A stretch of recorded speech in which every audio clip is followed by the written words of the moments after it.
Hoy quería contaros un poquito las lecturas que he hecho en enero, en el mes de enero, y es que han sido muchísimas. Sinceramente, algo ha ocurrido en el universo, porque sé que más de uno le ha pasado como yo y ha leído un montón de libros este mes.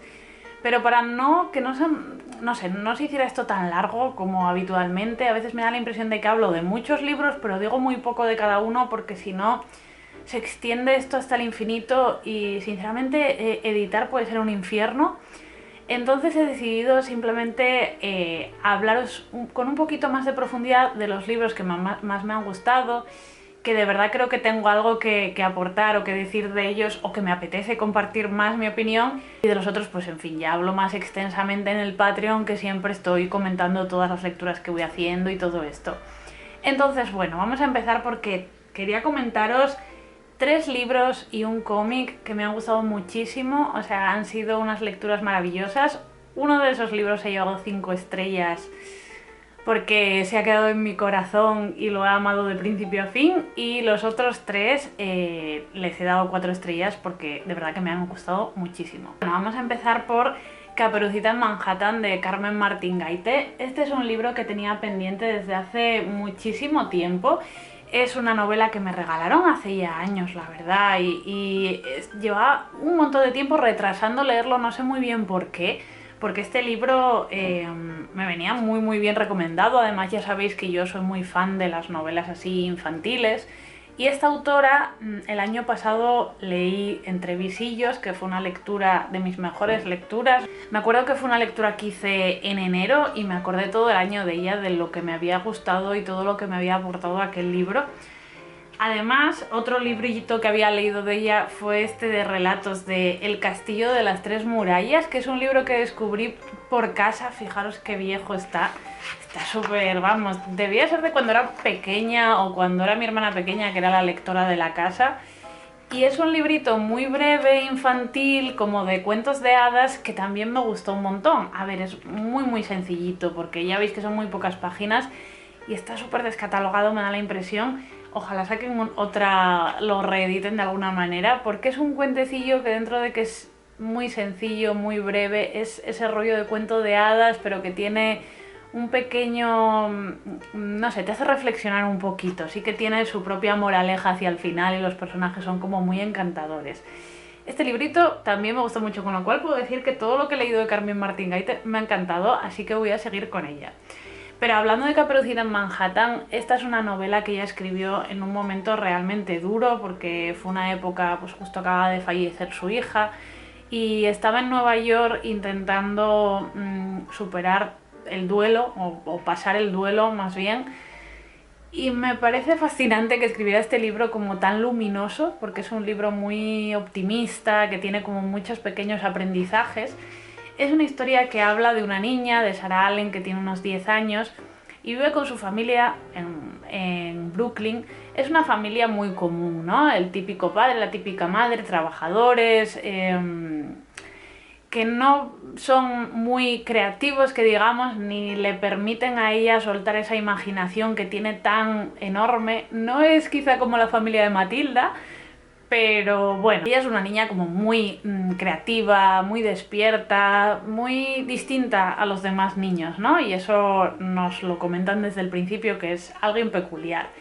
Y por eso no encaja con su padre y con su madre, pero sí encaja muy bien con su abuela, que es una mujer que se ha casado un montón de veces, que vive sola en un apartamento en Manhattan. Y es un personaje como muy guay. La verdad que la abuela es un personaje muy chulo, porque le enseña a ella que hay otra manera de vivir y otra manera de, no sé, ver el mundo y disfrutar de eso que nos hace diferentes también. Y la historia básicamente nos lleva a cómo Sarah un día, bueno, más bien una noche, se pierde por Manhattan yendo a ver a su abuela, y descubre un montón de personajes maravillosos, como especialmente Miss Lunatic, que para mí es lo mejor del libro. Miss Lunatic es una anciana sin techo, que de verdad está llena de frases míticas que dice esta mujer en este libro. Es un personaje muy importante, que así como su abuela le enseña la importancia de la libertad, de ser tú mismo. Es una historia como muy sencilla, la verdad que es un libro muy sencillo, es un libro infantil, pero que tiene unos valores tan bonitos, está contado de una manera... Es verdad que a mí la primera parte tampoco me impactó, pero la segunda de verdad que me llenó muchísimo, y sé que hay gente pues eso, que se lo lee y dice, bueno, es muy plano, es muy sencillo, pero bueno, yo personalmente conecté con él muchísimo, me encantaron los personajes, Miss Lunatic en serio de los mejores personajes de la vida. Tiene detallitos como por ejemplo ese momento en el que están rodando una escena de cine y los personajes, Miss Lunatic y Sarah, se meten de por medio, que está muy inspirado en la propia experiencia de Martin Gate en el cine.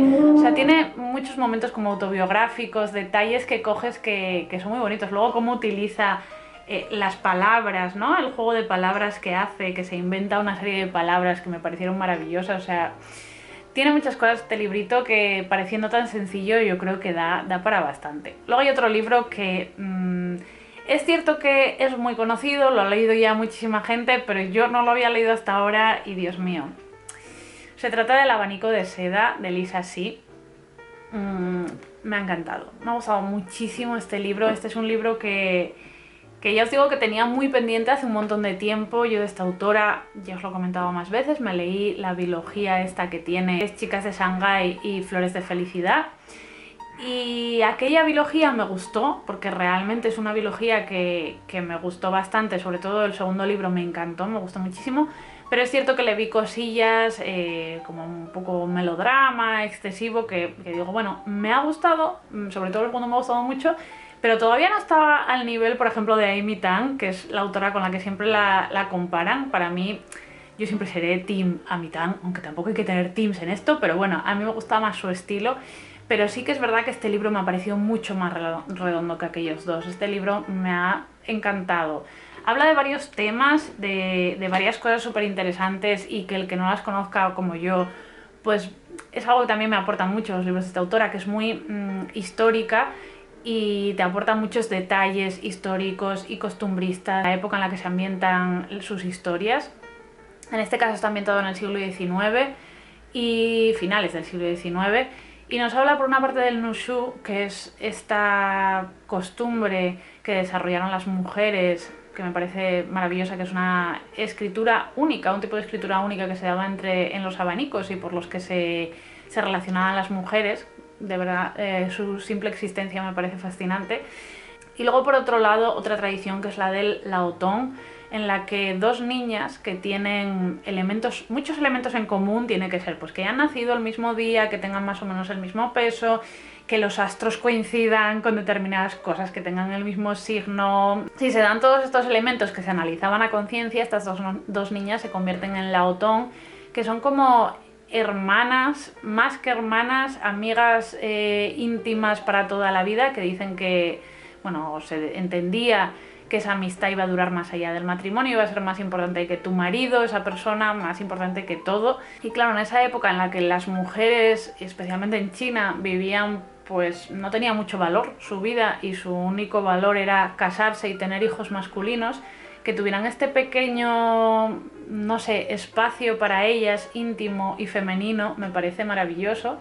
Y que esta autora haya compuesto esta novela tan delicada, llena de detalles, tan bonita, precisamente entre la relación de dos niñas y cómo crecen juntas y se hacen adultas, se casan y demás, pero mantienen esa relación, esa amistad tan intensa a lo largo de los años, que es un libro que tampoco es muy grueso, te lo lees muy rápido, son 315 páginas, pero de verdad que es precioso por eso, por la delicadeza que tiene la autora para contar los sentimientos de los personajes. Los entiendes muy bien, la autora se pone muy bien en la situación de esa época, de cómo se entendía lo que os digo, que las mujeres eran como perros, o sea, no valían absolutamente para nada, ni siquiera las que eran de clase más alta. Y te ambienta muy bien esa época, entiendes muy bien a los personajes y sobre todo es eso, la delicadeza con la que te lo narra todo, todas esas costumbres que a mí me parecen fascinantes. Hay otras costumbres que también te relata con detalle, como el vendado de pies, que es escalofriante también, pero bueno. Y bueno, es un libro que, pues eso, disfruté muchísimo, me gustó un montón, me encantaron los personajes y creo que también tiene mucho que aportar. Y desde luego, de lo que he leído es lo que más me ha gustado de momento de Alicia, sí, pero este mes voy a leerme La isla de las mujeres del mar, que es el preferido de muchas personas. O sea que vamos a ver si consigue superar El abanico de seda, que lo tiene difícil, pero vamos a ver. Ahora voy a hablaros del cómic que me ha fascinado. Es una pena que no esté en castellano, o sea, lo he leído en inglés, se llama The Magic Fish y es de Trung Le Nguyen. Es un autor vietnamita, como podéis imaginar. Yo ya sabéis, o si no lo sabéis os lo repito, Vietnam es un país que literariamente me atrae muchísimo. Bueno, no solo literariamente, pero gracias al marzo asiático es uno de los países de los que más he aprendido y que más he disfrutado leyendo sobre su historia y sus costumbres. Y este cómic lo tenía pendiente desde hace mucho tiempo. No me lo había comprado porque sinceramente es un poco carete. Pero, ¿qué queréis que os diga? Me ha gustado tanto que merece la pena el dinero invertido. Y bueno, si leéis en inglés, si tenéis un nivel medio bajito, lo vais a entender. Leer cómics en inglés es lo mejor que podéis hacer, la verdad, porque resulta muy fácil entenderlo gracias a las imágenes y todo esto te ayuda mucho a comprender el texto, aunque no tengas un nivel muy alto de inglés. Así que yo, si os interesa el tema, desde luego os lo recomiendo. Aunque me sorprende que no esté editado en castellano, porque es un libro, un cómic que veo en muchos editoriales de cómic españolas les pega mucho. Pero bueno, la historia de este cómic, ¿de qué va? Como veis está como ilustrado de una manera muy peculiar y utiliza una gama de colores, una gama cromática distinta según la época en la que nos va a ir narrando su historia. Hay unos rojos, unos azules y unos amarillos. Los tonos rojos lo que nos va contando es la historia principal de este niño que es hijo de padres de vietnamitas que son refugiados. La historia está ambientada en los 90, más o menos, en Estados Unidos. Y este niño ha crecido en Estados Unidos, ya tiene, no sé, son 13 años o cosas así. Y su problema es que, claro, él habla en inglés, sus padres hablan en vietnamita y a veces tienen ese problema para entenderse, porque aunque entienden más o menos el otro idioma, tienen dificultades a veces para encontrar ese entendimiento. Entonces, cuando mejor se entienden, especialmente el niño con su madre, es a través de los cuentos de hadas, que les gustan mucho y siempre se han contado.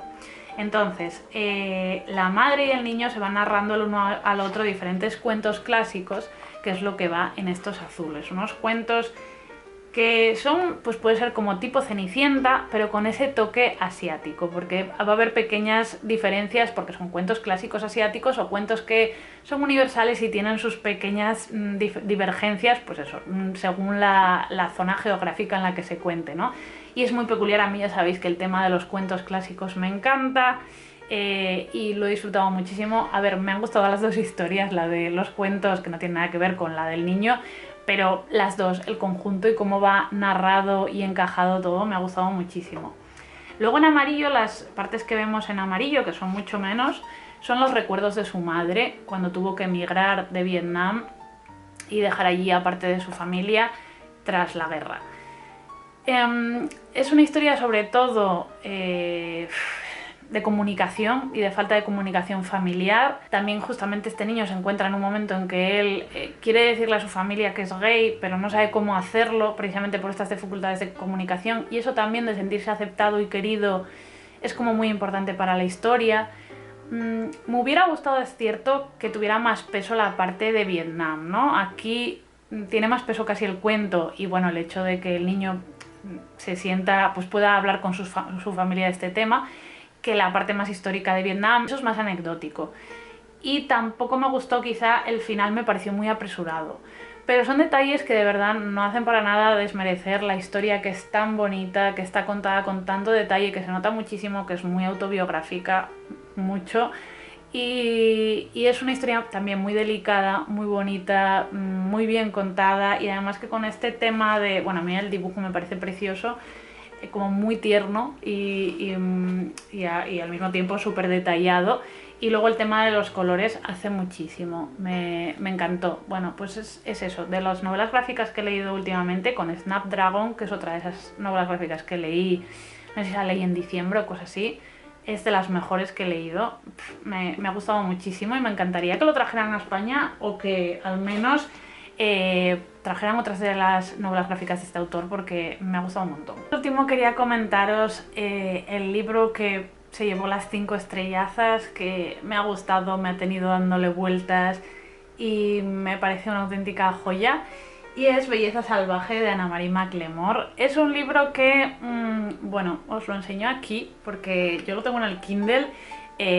No lo pude conseguir en físico, aunque me hubiera gustado. Es un libro que no está publicado en España, sino que está publicado, creo que por Destino Argentina, pero yo lo compré en Amazon Kindle, o sea, lo tenéis para Kindle dentro de Amazon. Y bueno, quizás sepáis que Anna-Marie McLemore es la autora de Cuando la luna era nuestra, que es la novela que vamos a sacar desde Duerme Vela en marzo.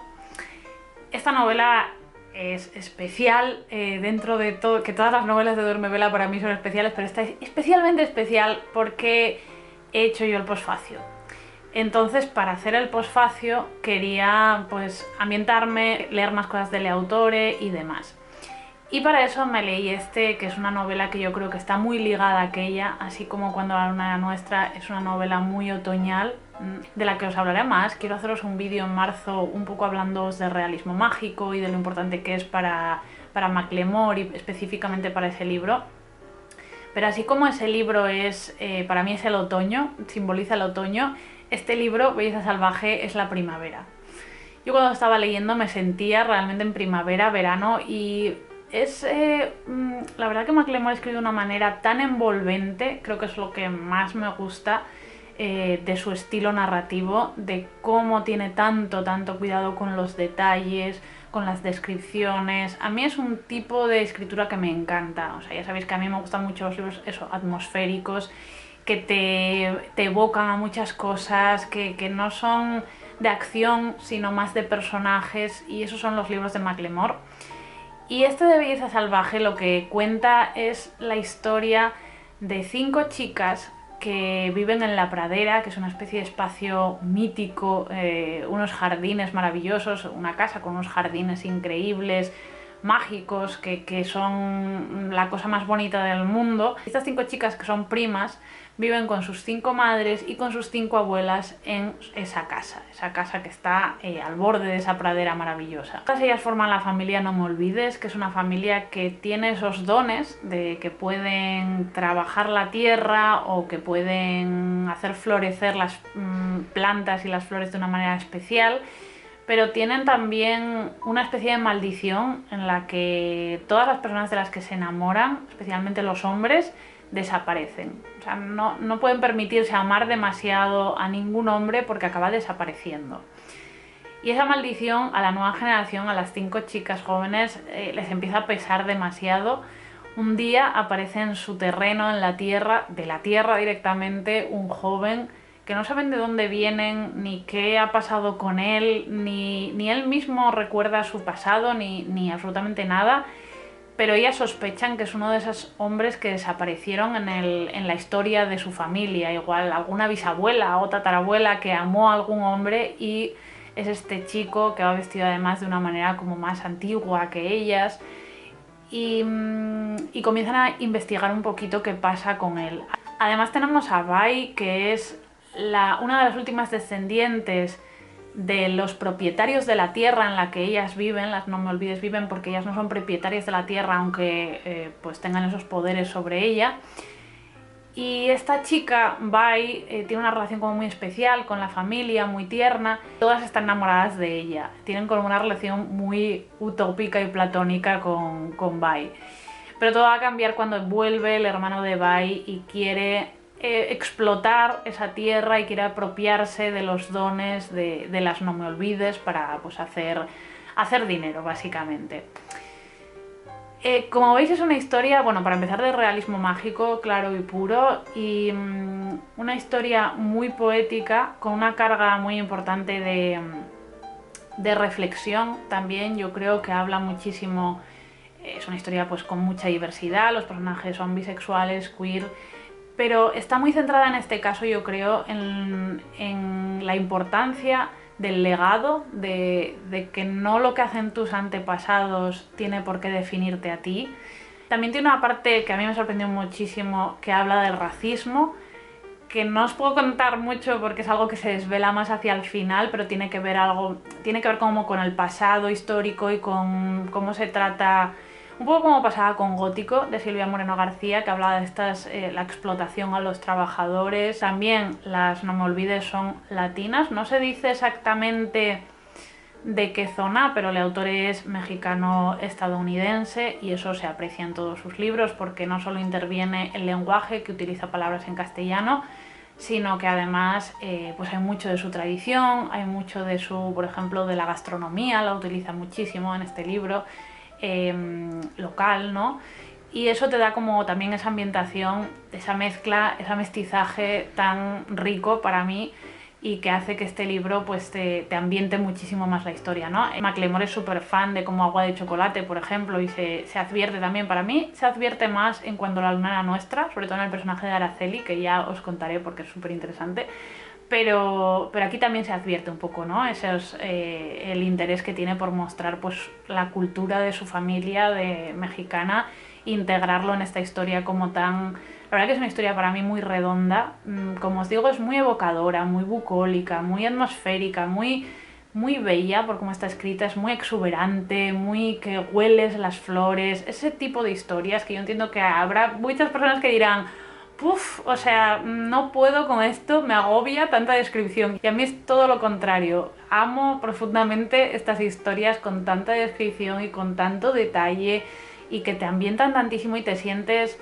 No sé, a mí me recordó un poco a Las Vírgenes Suicidas, pero a la película, porque no he leído el libro, pero bueno, como ese ambiente, ¿sabéis? Además las primas son como todas muy parecidas, que es algo que también ocurre en Cuando la luna era nuestra, que hay por ahí unas hermanas que son muy parecidas entre ellas y que se entienden y que aparecen a veces una sola persona en vez de 4. Bueno, es que es un libro difícil de hablar de él porque es más meterte en la historia y en la ambientación, pero de verdad que si podéis leerlo os lo recomiendo muchísimo porque es una historia para mí muy redonda y, lo que os digo, primaveral, atmosférica a tope.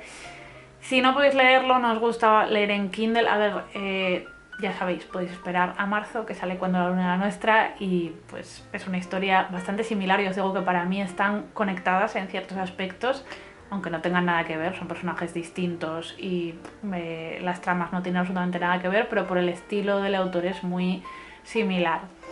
Y bueno, ya no me enrollo más porque quería hacer un vídeo no muy largo y no ha salido bien, claramente, no ha salido muy bien. Espero que os haya gustado un poquito este nuevo formato en el que os hablo de mis lecturas de otra manera, ¿no? Un poco más... con un poquito más de tranquilidad y profundidad sobre las lecturas que me han gustado, porque ya os digo que me da la impresión de que a veces... tengo que comentar tantas cosas que no abarco, pues prefiero comentar las poquitas que creo que tengo más que comentar bien, que no comentar chorricientas que igual no me han aportado tanto.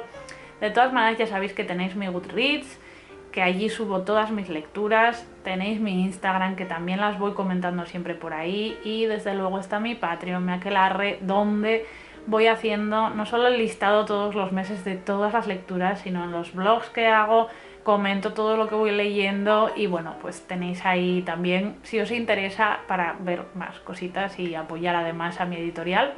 Espero que os haya gustado, comentadme abajo si conocíais estos libros, si os han gustado, si los habéis leído, si os interesan, no sé, hablemos un poquito de estas lecturas, a ver qué os parecen. Y pues nada, que nos vemos la semana que viene con un nuevo vídeo. Muchísimas gracias por estar ahí, por comentar, por compartir el contenido, todo eso es súper importante, de verdad. Mil gracias, nos vemos pronto y adiós.